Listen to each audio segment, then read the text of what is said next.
আপনি কি জানেন পৃথিবীর সবচেয়ে উঁচু বিল্ডিং কোনটি?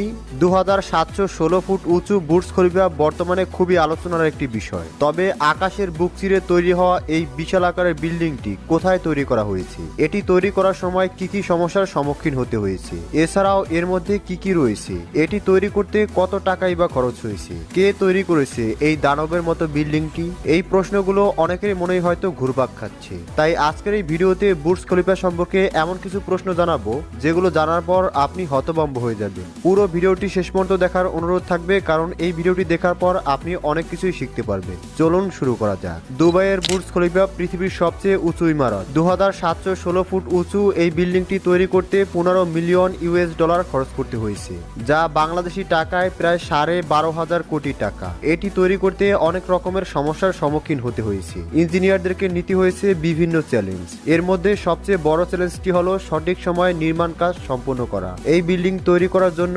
ইঞ্জিনিয়ারদেরকে মাত্র 6 বছর সময় দেওয়া হয়েছিল, আর এই 6 বছরের মধ্যেই তাদেরকে বিল্ডিংটি সম্পূর্ণ করতে হয়েছে। বিশেষজ্ঞদের মতে এর মধ্যে 3 বছর শুধুমাত্র এর ডিজাইন করার পেছনেই ব্যয় হয়েছে, তাই বাকি 3 বছরের মধ্যে কোনোভাবেই বিল্ডিংটি তৈরি করা সম্ভব ছিল না।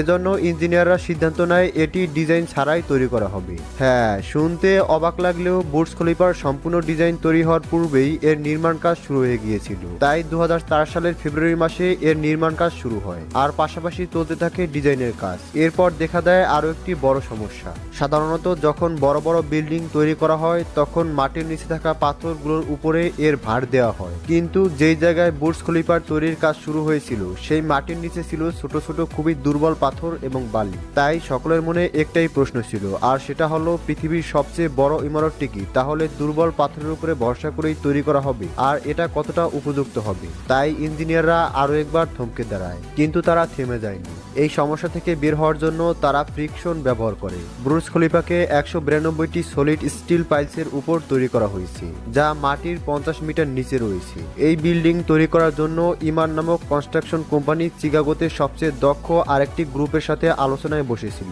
তারা এই পর্যন্ত অনেক বড় বড় ইমারত তৈরি করেছে, কিন্তু পৃথিবীর সবচেয়ে বড় এই ইমারতটি তৈরি করার ক্ষেত্রে আবারও তারা ধমকে গিয়েছিল, কারণ তাদের জন্য এটা খুবই চ্যালেঞ্জিং ছিল। কারণ তাদেরকে এমন একটি স্ট্রাকচার ডিজাইন করতে হবে যেটি লক্ষ লক্ষ টন ওজন বহন করতে পারবে, আর সেই বিল্ডিং এর ফ্লোর প্রাকৃতিক আলোতে আলোকিত থাকবে, আর সেই বিল্ডিংটি হবে 160 তলা। এত সমস্যা থাকার পরেও তারা হাল ছাড়েনি।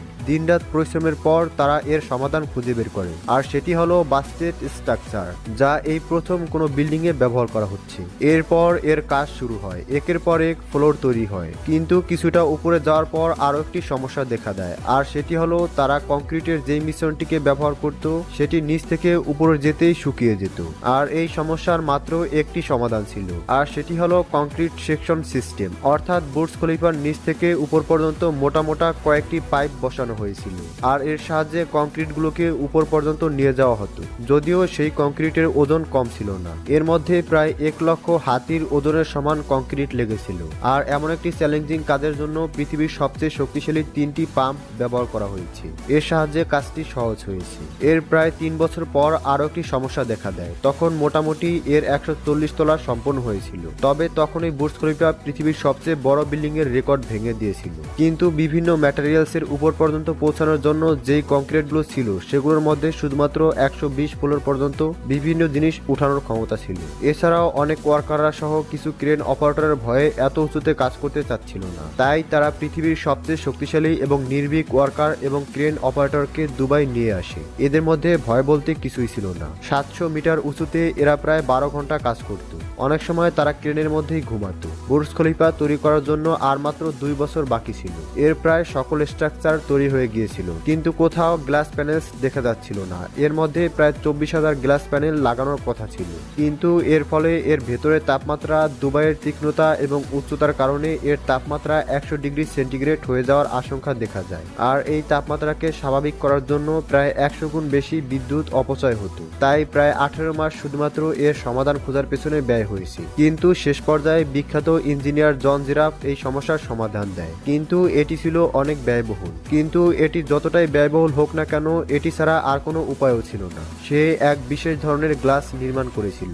এই গ্লাস সূর্যের তাপমাত্রাকে আবার রিফ্লেক্ট করতে পারত, কিন্তু এক একটি গ্লাস প্যানেলের দাম ছিল $2000। তাহলে চিন্তা করুন 24,000 গ্লাস প্যানেলের দাম কত হতে পারে। কিন্তু তারা যদি এই সমাধানটি না নিত তাহলে কাজ সেই পর্যন্তই সীমাবদ্ধ থাকতো। তাই এটি ছাড়া তাদের কাছে আর কোনো উপায় ছিল না। এর জন্য একটি ফ্যাক্টরি তৈরি করা হয়েছিল, সেখানে শুধুমাত্র এই গ্লাসগুলো নির্মাণ করা হয়েছিল। প্রায় 4 মাসের মধ্যে এগুলো তৈরি হয়ে যায়। 6তম বছরে বুর্জ খলিফা উদ্বোধনের জন্য তৈরি ছিল। এর সম্পূর্ণ কাজ হয়ে গিয়েছিল, কিন্তু এর একেবারে উঁচুতে কিছুটা কাজ বাকি ছিল। এর উপরে একটি সলিড স্টিলের পাইপ লাগানোর কথা ছিল, যেটি লম্বা 137 মিটার আর এর ওজন ছিল 350 টন। পৃথিবীতে এমন কোনো ক্রেন ছিল না যেটি এত উঁচুতে এমন ভারী জিনিসকে উঠাতে পারবে, কিন্তু যে কোনো মূল্যে এটি করা দরকার ছিল, কারণ এটি উদ্বোধনের সময় হয়ে গিয়েছিল। তাই তারা সিদ্ধান্ত নেয় এটিকে একেবারে সেখানে নিয়ে যাওয়া হবে না, বরং ছোট ছোট টুকরো করে এটিকে সেখানে স্থাপন করা হবে। তারা 6 বছর এখানে কনস্ট্রাকশনের কাজ করার ফলে স্বাভাবিকভাবেই এটি সম্পূর্ণ ধুলাবালি আর মাটি দিয়ে নোংরা হয়ে গিয়েছিল। তাই উদ্বোধনের পূর্বে অবশ্যই ভালোভাবে পরিষ্কার পরিচ্ছন্ন করতে হবে এবং বিভিন্ন কাজ বাকি ছিল। তাই আর কোনো উপায় দেখতে না পেয়ে ওয়ার্কাররা দড়ির সাহায্যে ঝুলে ঝুলে এর গ্লাস প্যানেল সহ বিভিন্ন জিনিস পরিষ্কার করেছিল। এখনো এগুলোকে ওয়ার্কারের সাহায্যে এভাবেই পরিষ্কার পরিচ্ছন্ন করা হয়। আপনার মনে নিশ্চয়ই প্রশ্ন জাগছে, এই বিশাল বড় ইমারতের ভেতরে কি করা হয়? আসলে এখানে রয়েছে অনেক নামিদামি রেস্টুরেন্ট, হোটেল, আবাসিক অ্যাপার্টমেন্ট, অফিস স্পেস, যোগাযোগ ও সম্প্রচার কেন্দ্র। এছাড়াও রয়েছে পর্যটকদের জন্য আকর্ষণীয় একটি পর্যবেক্ষণ ডেক। এখান থেকে এর আশেপাশে প্রায় 100 কিলোমিটার পর্যন্ত দেখা যায়। এখন চলুন এর সম্পর্কে কয়েকটি ফ্যাক্ট জেনে নেওয়া যাক, যেগুলো আপনাকে অবাক করে দিবে। এর মধ্যে মোট 12,000 ওয়ার্কার একই সময়ে কাজ করত। এর উচ্চতা 3টি আইফেল টাওয়ারের সমান। এর মধ্যে মোট 24,000 গ্লাস প্যানেল লাগানো হয়েছে, যা 35A380 প্লেনের সমান। এর মধ্যে পৃথিবীর সবচেয়ে উঁচু রেস্টুরেন্টটি রয়েছে। এর মধ্যে যে লিফটটি ব্যবহার করা হয়েছে সেটি পৃথিবীর সবচেয়ে দ্রুতগতির লিফট। এর ছাদ থেকে এর আশেপাশের বিভিন্ন দৃশ্য দেখা যায়, কিন্তু অনেক দ্রুতগতির ঝড় হাওয়া দেখা দিলে এটি সাথে সাথে সক্রিয়ভাবে সাধারণ মানুষদের জন্য বন্ধ হয়ে যায়, কারণ এত উঁচুতে বাতাসের তীব্রতা অনেক বেশি হতে পারে, যা মানুষকে ছিটকে নিচে ফেলে দিতে পারে। এর সবচেয়ে উপরের বিন্দুটি 100 কিলোমিটার দূর থেকেও দেখা যায়।